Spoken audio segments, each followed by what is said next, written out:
Kemudian diberikanlah kepadaku sebatang buluh, seperti tongkat pengukur rupanya, dengan kata-kata yang berikut, bangunlah dan ukurlah bait suci Allah, dan mezbah, dan mereka yang beribadah di dalamnya.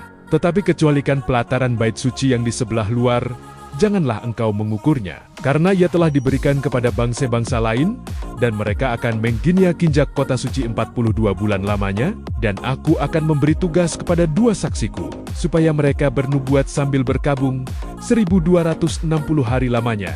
Mereka adalah kedua pohon zaitun dan kedua kaki dian yang berdiri di hadapan Tuhan semesta alam. Dan jikalau ada orang yang hendak menyakiti mereka, keluarlah api dari mulut mereka, menghanguskan semua musuh mereka. Dan jikalau ada orang yang hendak menyakiti mereka, maka orang itu harus mati secara itu. Mereka mempunyai kuasa menutup langit, supaya jangan turun hujan selama mereka bernubuat. Dan mereka mempunyai kuasa atas segala air untuk mengubahnya menjadi darah, dan untuk memukul bumi dengan segala jenis malapetaka, setiap kali mereka menghendakinya. Dan apabila mereka telah menyelesaikan kesaksian mereka, maka binatang yang muncul dari jurang maut akan memerangi mereka dan mengalahkan serta membunuh mereka.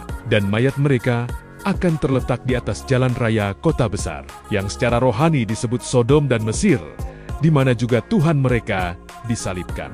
Dan orang-orang dari segala bangsa, dan suku, dan bahasa, dan kaum, melihat mayat mereka 3,5 hari lamanya, dan orang-orang itu tidak memperbolehkan mayat mereka dikuburkan.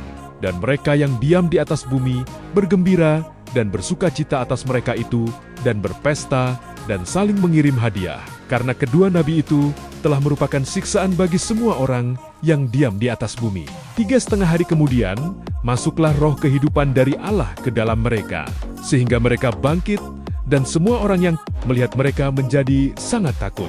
Dan orang-orang itu mendengar suatu suara yang nyaring dari sorga berkata kepada mereka, naiklah kemari, lalu naiklah mereka ke langit, diselubungi awan, disaksikan oleh musuh-musuh mereka. Pada saat itu terjadilah gempa bumi yang dahsyat, dan 1/10 bagian dari kota itu rubuh, dan 7.000 orang mati oleh gempa bumi itu. Dan orang-orang lain sangat ketakutan, lalu memuliakan Allah yang di sorga.